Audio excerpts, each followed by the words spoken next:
Welcome. I'm E.G. Marshall. In this tale, we're leaving the supernatural for the natural. Not that the mystery is less deep. This is a story of human beings and the passions and desires that consume and drive them. A story that concerns one of the 7 deadly sins. In many ways, the most repulsive of them all. But which of them? That is the matter of our story. Let Detective Louis Stein mention only one of them. You listen to me, Tony, boy. The more time I spend on homicide, the less I pretend to understand it. I've seen guys knocked off in an argument over a hockey game. Dames who stuck a knife in their husbands because they forgot to bring home the margarine. Candy Hart was doing your little Polly picture out of a chance in the spotlight. Envy is as good a motive for murder as the next one. And murder is what we've got right here.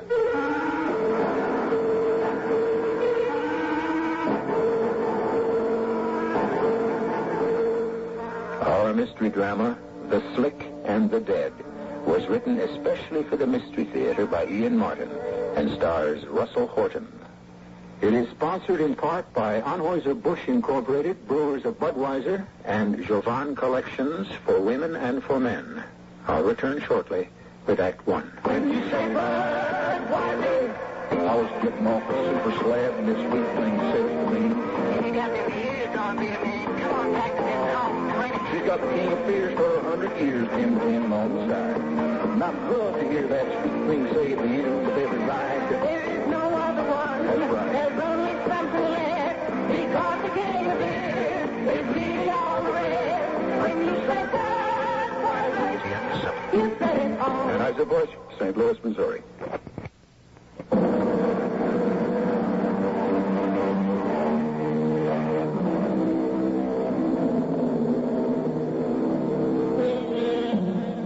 Of all the crimes on the police blotter, the most fascinating of all is the crime of homicide. Not alone because the killing of a fellow creature is the most final of all crimes, but because the reasons, the motives, the mysterious why of it are the most complex in all sins against society. For gain, for revenge, for jealousy, for 1,000 reasons, including just no plain reason at all, murder one deserves its ranking. In Candy Hart's case, all the basics of how, where, and even when are satisfactorily explained before a story even begins. What we are concerned with is why and who. Watch it, Detective Carbo. Let the boys get the basket out. Oh, sure, Lou. Good-looking chick. Yeah, before somebody wrung her neck. Yeah. What'd you get from the doctor? What you usually get from a doctor, double talk. She was strangled with her own pantyhose sometime in the wee hours of the night. Couldn't pin it any closer than that? He will after the autopsy, sometime early this morning. Well, what time did the maid say she found her? Around noon, when she was making up the rooms. Just walked in and found her, huh? Well, no, not quite. See, that clerk who let her in came on duty then. He wanted to know if she checked out. Why do you want to know that? Want to ask him yourself? He's in a room down the hall. Yeah. All right, nothing more to do here. She signed in as Ruth Sniffen. Sounds like a phony. Could be. Her address was phony. And when we checked her purse, we drew a blank. Too little there, if you ask me. Somebody ripped her off? No, money was there, and lipstick, compact gum, some keys, a pencil, and a couple of hair ribbons. Hair ribbons? Mm-hmm. Hair ribbons. So? Well, nothing. It's just a funny thing for a dame to be carting around. Why? She's got long hair. Yeah, that's right. Come to think of it, though, you might have a point. How come? Well, you take my kid, Debbie. She's got this long hair, too, you see, and she takes ballet. So? Did you get a good look at that one before they carried her around? Oh, sure. She was one looker. No, her legs, I mean. Did you notice how muscular they were? Yeah. You know, dancers use ribbons to tie back their hair. Maybe this will give us a lead on who she is. Isn't there anything in her bag? That's the whole point. Nothing. No letters, papers, no credit cards, Social Security, nothing. Tell you what, you go call Chorus Equity, that's the dancers union. See if they got a Ruth Sniffen. I'll take this hotel clerk and see what he knows. What's his name again? You ready for this? Yeah. Cabot Lodge. What? How's that grab you? I wasn't ready for that. Lay odds you won't be ready for him either.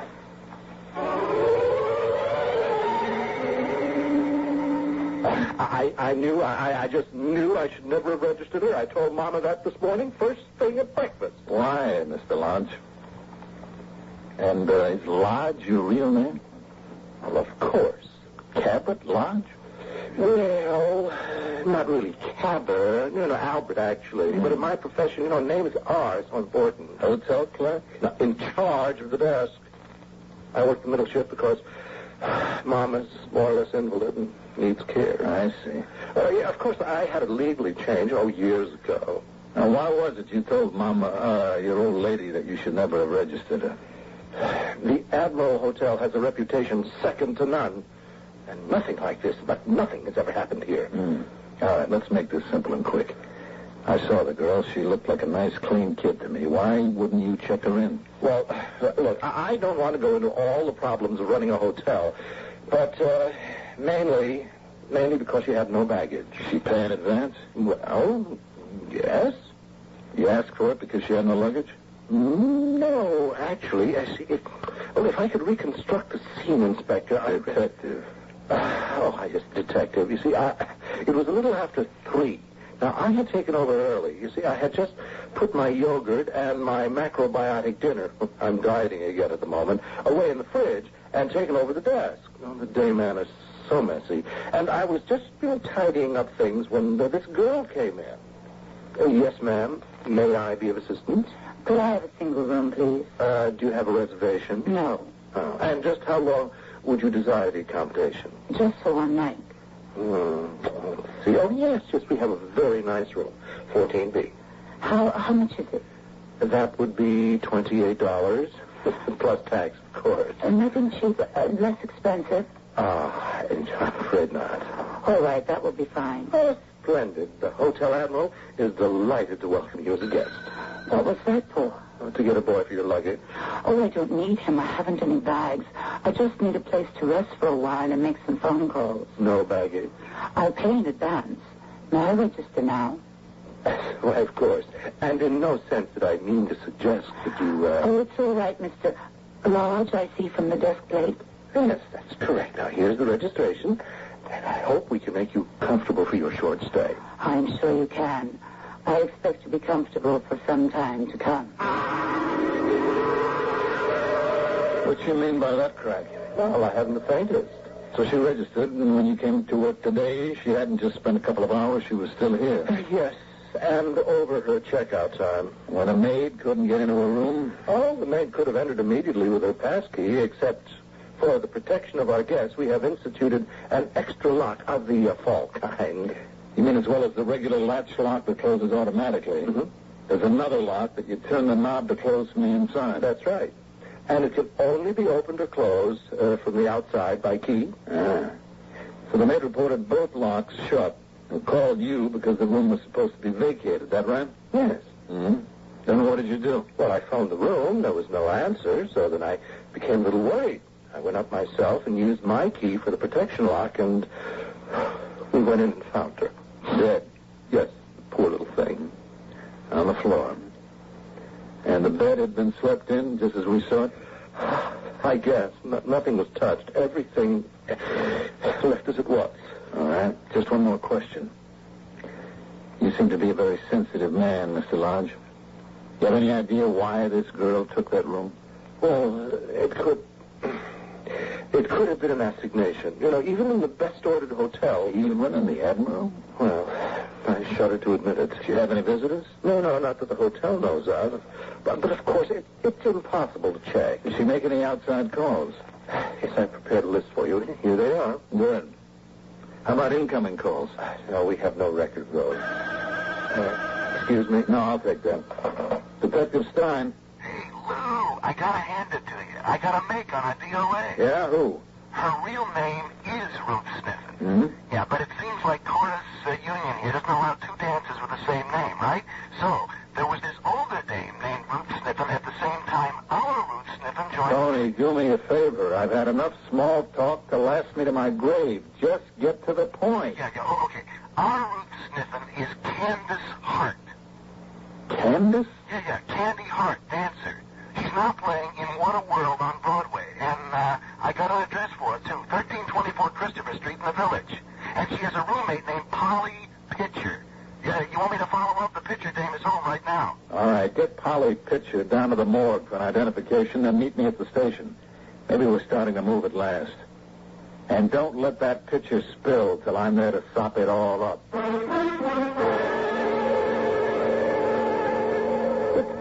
So far out, I don't think it. I mean, Candy was making it all the way. All the way? Well, Mel Guinness just left the show to have her baby, and Candy got up to do her solo. She was sitting on top of the world. She have any boyfriends? Are you kidding?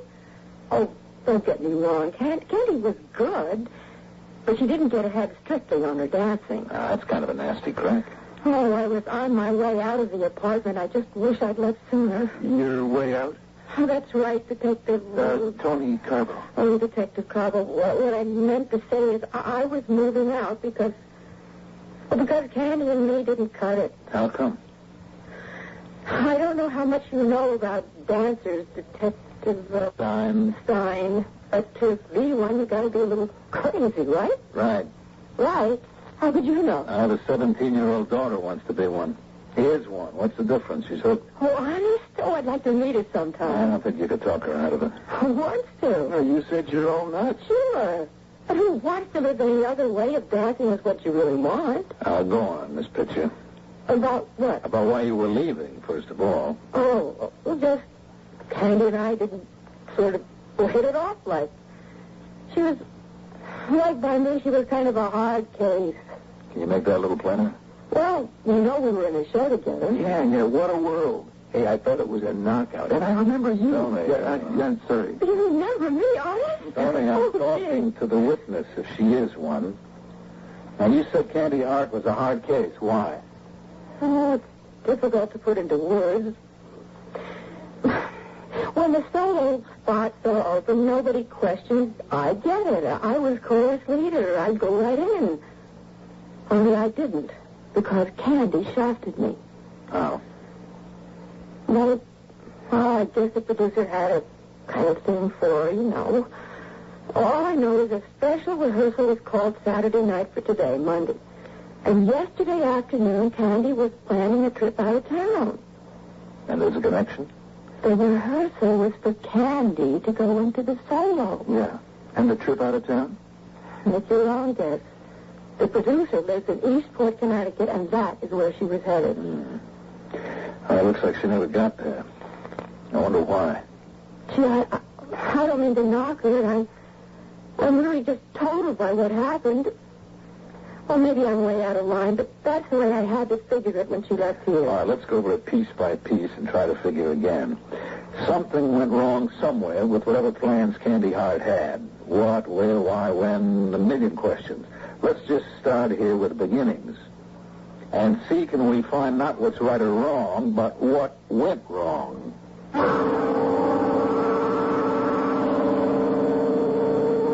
The classic pattern of the result of that dreaded word, murder. Inexcusable. The taking of another's life, for whatever motive. I once asked you to be judge and jury. That doesn't apply in this case. Here, you are the detective. Make your own decision who is responsible for the death of Candy Hart. I shall return shortly with Act 2.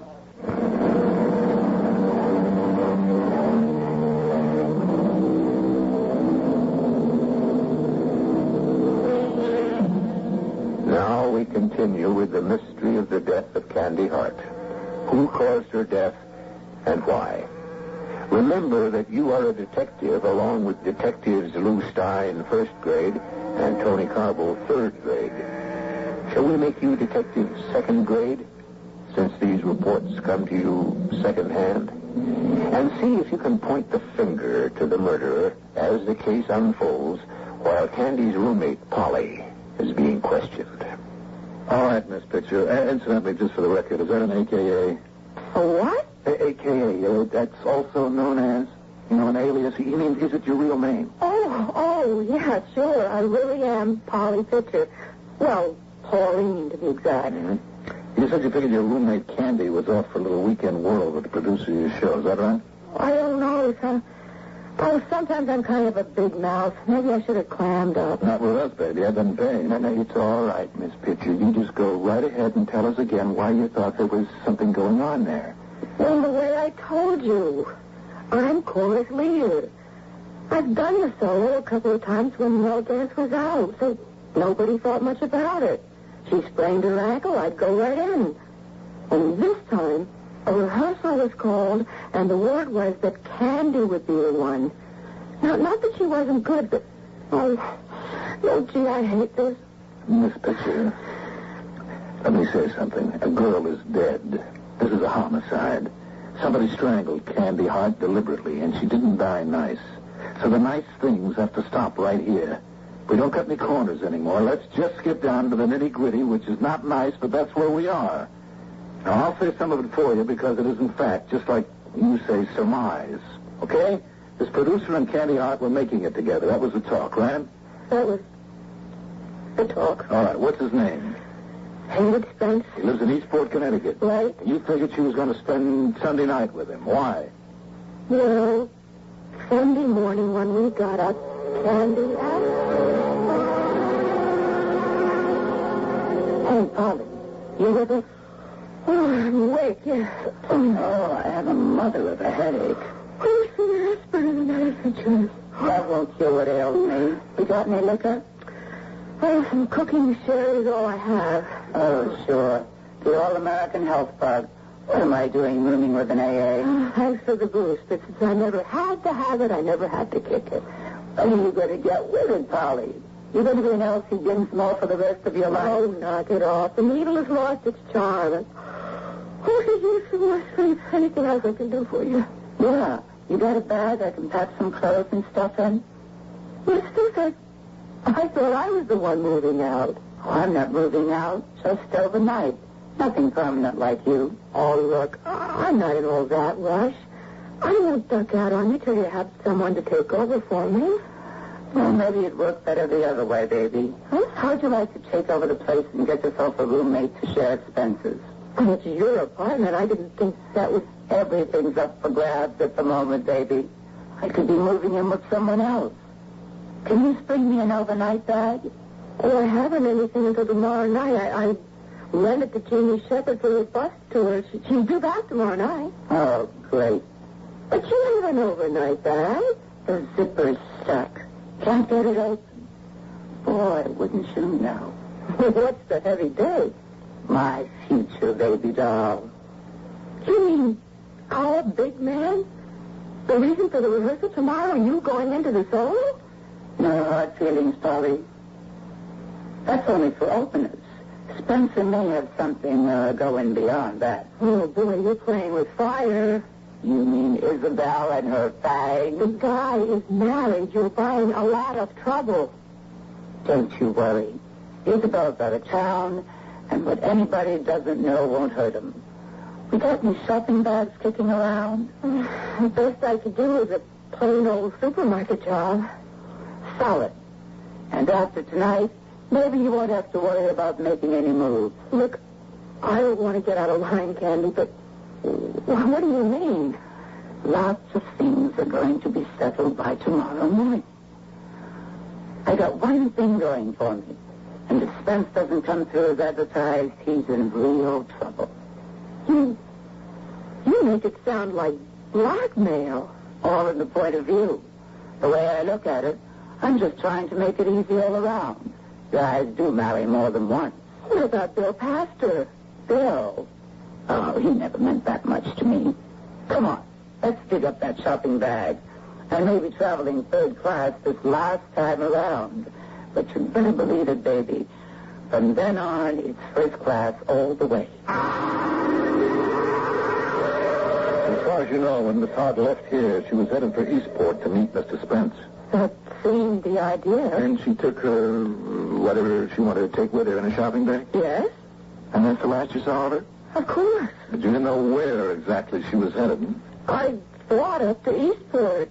I mean, she called Central Terminal about trains. But obviously she didn't catch one. She didn't mention anything at all about a rendezvous here in New York at the Admiral Hotel? Not to me. Quite sure? Sure. What do you mean? Look, it's maybe a little early in the game. But you do know your rights, don't you, Miss Pitcher? My rights? Yeah, you don't have to answer anything without legal counsel if you don't want to. I don't understand. I have nothing to hide. Nobody said you did. What's got you back up, Tony? Nothing. I just wanted her to know where she stood. Yeah, that's right. It's up to you, miss. Your roommate Candy Hart left here with some overnight stuff in a shopping bag. Hey, Lou, she never said she knew what was in the bag. It's all right, Detective, I did. When I brought her the bag, she had the stuff all laid out to go into it. Night clothes, hair curls, the works. May I complete my question now, Detective Carbo? Yeah, sure, Lou, sure. Miss Hart left here with clothes and effects for overnight in this shopping bag. Now, you thought she was headed for Eastport and a date with Mr. Spence? I did. Now, you had no way of knowing that she might be meeting him here at the Admiral Hotel instead. I've answered that already. No. But she did leave here with the shopping bag. Yes, the one I described. Okay, Miss Pitcher. Okay, I guess that's all for now. You wouldn't be planning to leave town suddenly, would you? Of course not. I'm under contract. Tonight, Are you kidding, Polly? I mean, Miss Pitcher will be doing the solo from now on. I guess we always know where to find you every night in the week, except Sundays. I guess you do. Yeah. And anyway, we got your address, we got your phone number. It's a free world. How can a girl ask for secrets anymore? By me, outside of my work, all she'd have to do is ask anytime she wanted to. By me? Anytime I want to, I'll ask. So long, fellas. Be seeing you. You might have bet. I'll take the word for the deed. Just in case, you mind if I call sometime, like, outside business hours? Why not? Could be something new in a girl's life.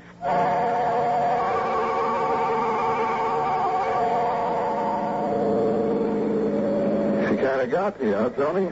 My little picture dame? Okay, Lou. I put in my 8 to 4, 4 to 12, whatever tour I'm on, but off duty, my life is my own. Don't get uptight on me. I'm not sticking my nose in what you do off hours. But I do have to tell you to watch it. I could have fallen for that little dame 2 years ago myself. That still doesn't mean she's leveling with us all the way. What are you talking about? Tony, the more time I spend on homicide, the less I pretend to understand. I've seen guys knocked off in an argument over a hockey game. Dames who stuck a knife in their own husband because they forgot to bring home the margarine. Candy Hart was doing Polly Pitcher out of a chance in the spotlight. Envy is as good a motive for murder as the next one. You don't seriously think... I'll tell you what I seriously think. You better stop thinking about her as anything but a suspect. And you better get moving to clean this thing up. Now, we're splitting from here on in. You can have this bill passed to the boyfriend that was mentioned. I'll take the Spence guy who looks like he might just be the whole crate of apples. So let's get on the ball. Yes, Detective, whatever the name was... Stein. Oh, yes, that's right, Stein. I'm quite aware that Candy, Miss Hart, is dead. You know, I had to appear in front of the entire cast of the musical at rehearsal break the news. Yeah, I know. That why you came to town, Mr. Spence? I beg your pardon? Make the announcement, I mean? Sir, I am in town every weekday. I run an office here. Just because I have one hit doesn't mean I haven't other projects in work. Sure. Now, let's see. Rehearsal was called for 4, is that right? That is correct. And we didn't know who the homicide was till around 3:30. Well, I can check with my secretary, but it was shortly after that time that the appalling news was transmitted to my office. Mm-hmm. As a matter of fact, it wasn't until I got to the theater for rehearsal that I was told the news. Yeah. What time did you get in this morning, Mrs. Spence? I beg pardon?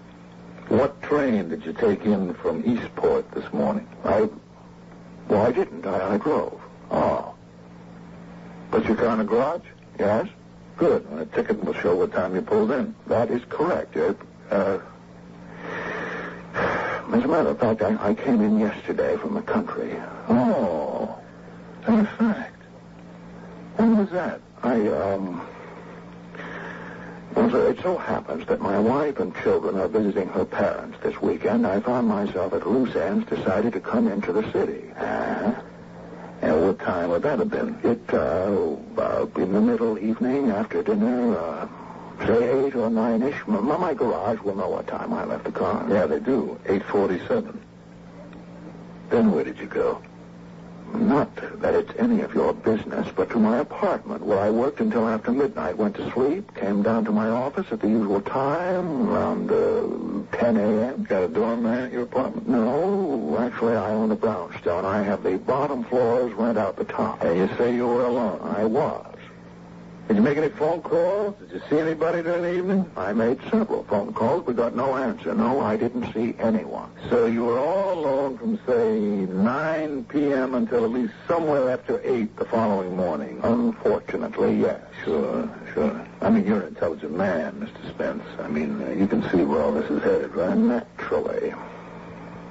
Now, Candy Hart. Why was she suddenly packing a bag to come and see you in Eastport while your wife and family were away? What? Was it because she was getting that solo spot instead of the regular girl who filled in?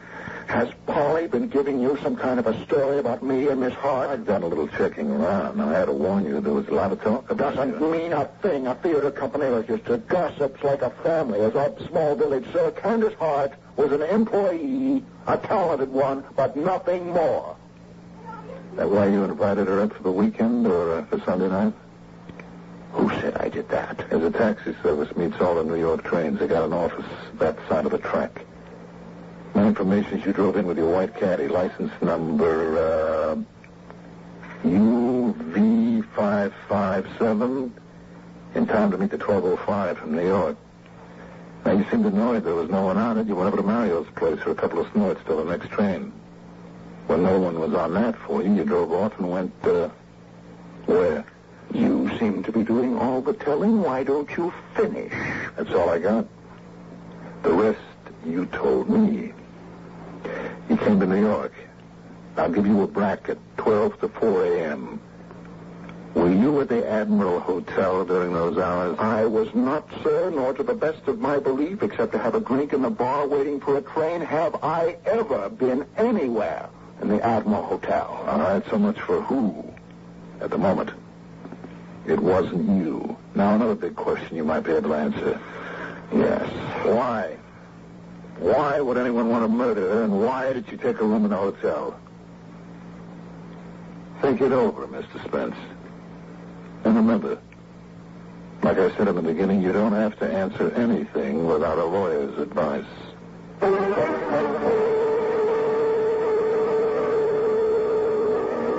Where there is murder, there is most always motive.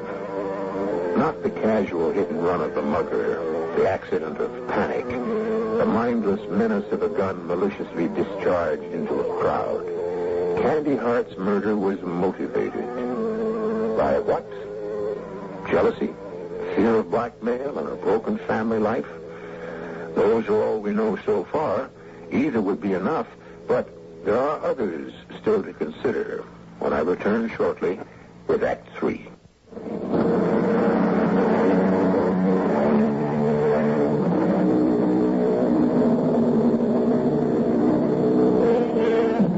While Detective Lewis Stein was questioning Haywood Spence, Detective Tony Carbo was questioning a man whose name had arisen only obliquely so far in the investigation, but a man whose testimony would prove to be surprisingly illuminating, since it introduced a whole new element into the case.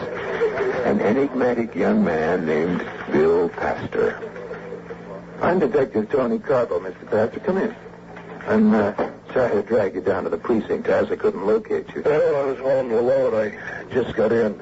Dispatcher gave me the message. What's the rap? There's no rap, just a couple of questions about a girl named Candy Hart. Oh, yeah. Yeah. You knew her? Yes. Yeah, I knew her. You know what's happened to her? I can read, can I? It's in the afternoon paper by now. Yeah. Sorry you had to hear about it that way. I gathered from this picture you had a sort of thing for Candy. Oh, all right, let's get that straight. I wanted to marry her. Don't try to dirty it up. Ease off, man. Nobody's trying to dirty it up. I'm only doing a job. Yeah. You want it the hard way? Okay. Where were you between 12 midnight last night and, say, 4 o'clock this morning? Zonked out. You want to make that clearer? I was sleeping. I had a whole freight out of here from Boston. 6 o'clock this morning, I just dead-headed back. Okay. You can check it out if you want. I already have. Not that it matters. When was the last time you were in touch with Candy Hart? I saw her a few days ago. She gave me my walking papers. Mm-hmm. How come? None of you. Well, what's the difference anyway? Who fights City Hall? I wasn't good enough for her. Except when she needed me. You want to clear that up? She called me last night. What time? Around 6. From where? I don't know. First off, I thought it was from out of town, from that Spencer's place. Yeah, what did you think of second off? Nothing, because I got the kiss off. You want it all flat-foot? You can have it, with my compliments. I still can't figure it. Yeah. Bill, it's Candy. Hey, how are you, baby? Where are you? Where? Never mind that for the moment. I need help. Oh, what am I here for? You got it. It's pretty crazy, Bill. I just didn't know who else to turn to. I like that. You wouldn't. I mean, whatever I say goes no further. You just have to ask. I'm asking. So you can bet it. Not on your life. Okay. Now here's what I need to know. If a person, if someone has a sack full of dough in, like, small bills kind of worn, could they be traced? No. Wait a minute, kid. What are you mixed up in? Bill, don't ask questions. Just give me answers. Well, how would I know? You know why? Oh, I know it's not like that with you anymore, but you do have, like, connections. Listen, where are you? Let me come up and talk to you. No, first answer me. Okay. The answer is, I don't know. I don't know where they came from. Do you? No, but I can guess, and they're not legal. Counterfeit? No. Lifted, stolen? Not exactly. How small denominations? 5s, 10s, 20s, a few hundreds. Not new. What do you want me to say, Candy? I've been up the river. I don't want to buy it again. It could be okay, but if it was me, I wouldn't try to pass it. What would you do with it? Broker it, fence it. Those boys know how to spread it. What would that cost me? How much you got? Never mind that right now. Let's say it was 100,000. Oh, well, with no connections, you'd be lucky to keep maybe 25%. And if I had connections like you? Candy, even if I had it, I wouldn't touch it. Now, you listen to me. Whatever you got to stake, forget it. If it's the wrong side of the law, it is worth nothing. Turn it in. Now, look, you want me to help? Tell me where you are, and I'll come up and we'll work it out. Forget it, Bill. I never had money like this in my life, and I'm hanging on to it come hell or high water. Candy, honey, believe me, you're making a mistake. Candy. Oh, how can you be so crazy and stubborn?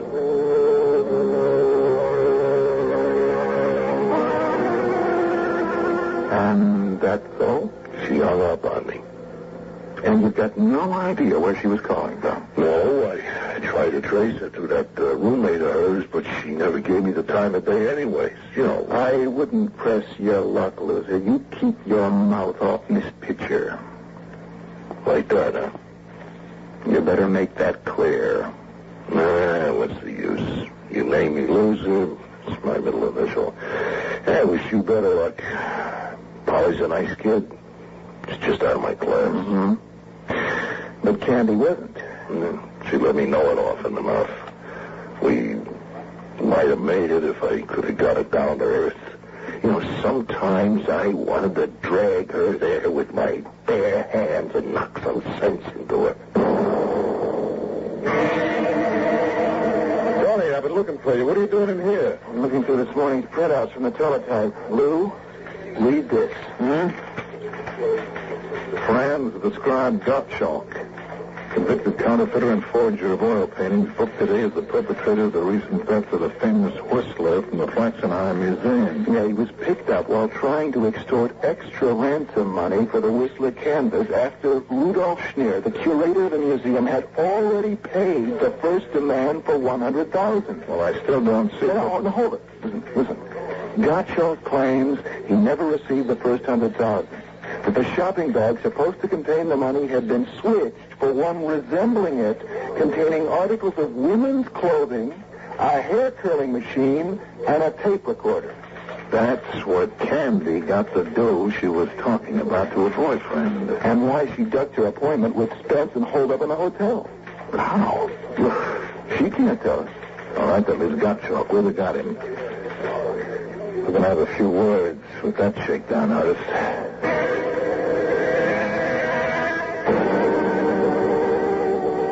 Supposing we just go over it again, friends, and this time let's do a little singing. I told you the truth. I want to know how that girl got the money. Franz, Gottschalk, whatever your name is. I like better just Frank. I'm an American citizen. Yeah, you will like it straight out of the clink. I still am, even if I cannot vote. Frank, if you don't come clean with me, there are a lot of things you're not going to be able to do for a long, long time. This isn't just an extortion rap anymore. It's maybe the big M. I have nothing to do with murder. Okay, convince me. Play fair with me. I'll give you all the breaks I can. All right. I stole the Whistler. I cut it out of the frame. It's such a pity to deface a masterpiece, but it was only a little. So I arranged my ransom terms. It's simple to get the picture back. On a road from me, the curators to take $100,000 in small bills contained in an ordinary shopping bag to Central Terminal. Is to go to the reading room, locker 463, which you will find open, and put inside the bag. Then I know he does not spy on me. He must sit with his back to the lockers for 2 hours, not to move. Not to speak to anyone, not even to look around. Because he's warned he will be watched every moment. Mm-hmm. You had accomplices? No. I work alone. But how is she to know that? So I wait at the station. I see him come in. He's a small man, not so steady on his feet, you know. All of a sudden, from another direction comes this girl running and bumps into him. Well, my heart is in my mouth. Both of them stumble and fall the shopping bag with them. Ooh, well, the money fell out. No, Kotsidunk. I see them get to their feet. They are talking, but I cannot hear anything except all of a sudden the girl cries out, "Get out of here before I call the police." Oh, but that gave you the heaves. Well, my heart stopped, but he calmed her down somehow, handed her her bag, and brought the shopping bag to the box, put it in, and then he went and sat. I moved to get the bag, made one look to check the contents. Now, wait a minute. I'm ahead of you.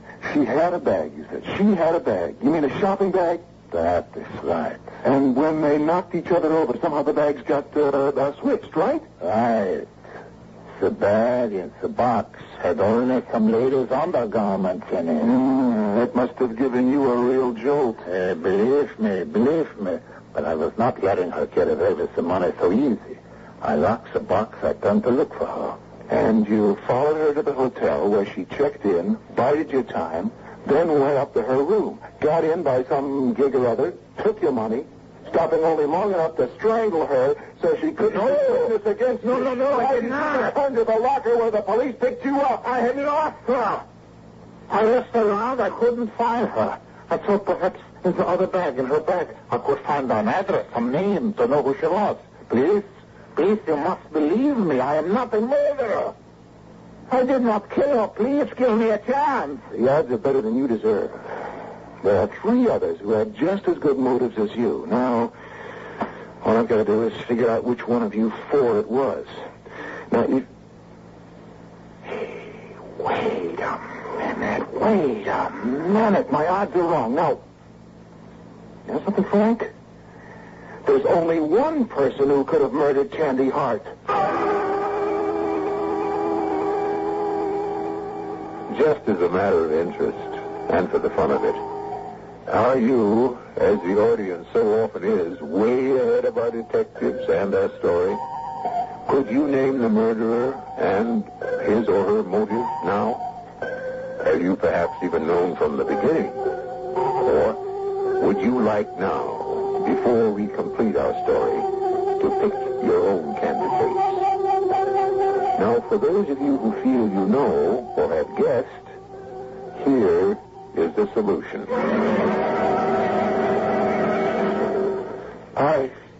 I don't know what possessed me to do it, except that, well, I can't expect you to understand. But my vacation was coming up next Monday, and as usual, I just had no money. Want to be able to travel, to see the world, instead of being chained all day listening to Mama's whimperings and complainings. And then suddenly this blessed chance. No, I should say this terrible temptation. When the girl came in with the bag full of money. Yes. She was dusty as if she had fallen and all disheveled, and well, she was just definitely not a candidate for the Admiral Hotel. Well, I was thinking of telling her that we were all filled up when she put down her bag to register. Oh, Lord, help me, it tipped over, and the newspaper covering it at the top slipped aside, and I saw it was full of money. So you let her in? Yes. And later that night you went up and used your pass key to get into her room. She woke up and recognized me and turned on the light. I offered to share, but she was impossible. She said she would scream her head off if I didn't get out. For the first time in my life, perhaps, I lost my head.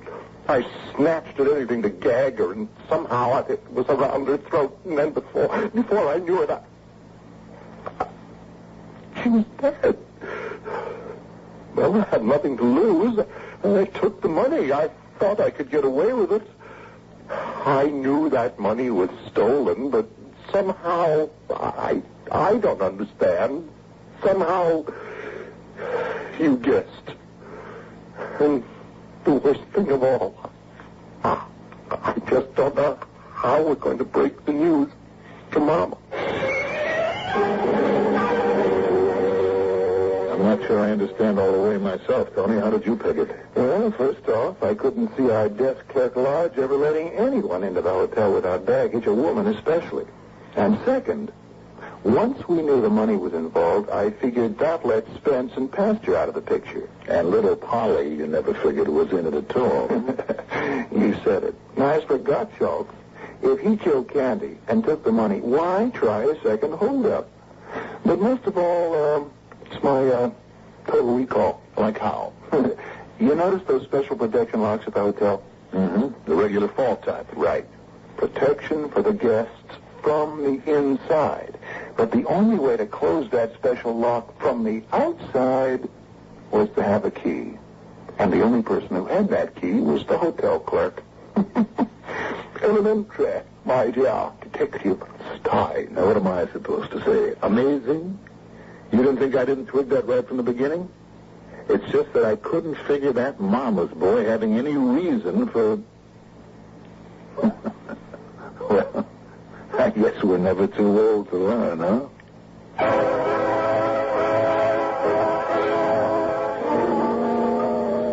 So there it is, all wrapped up, finished, ended.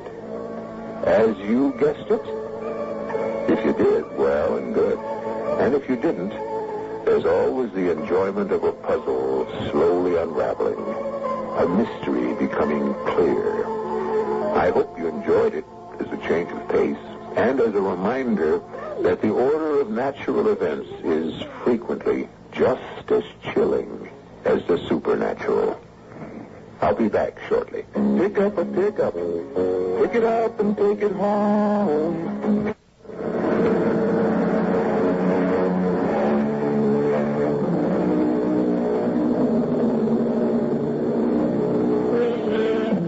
Just to pick up a few loose ends, the extortion money was, of course, returned.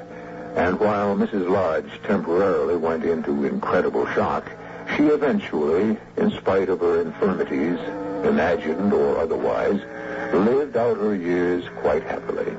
Her son received a life sentence, but in a strange way made his own adjustment to imprisonment, which he finds has many things in common with the hotel business.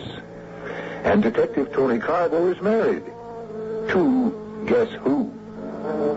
Our cast included Russell Horton, Rosemary Rice, Mandel Kramer, Josephine Premice, and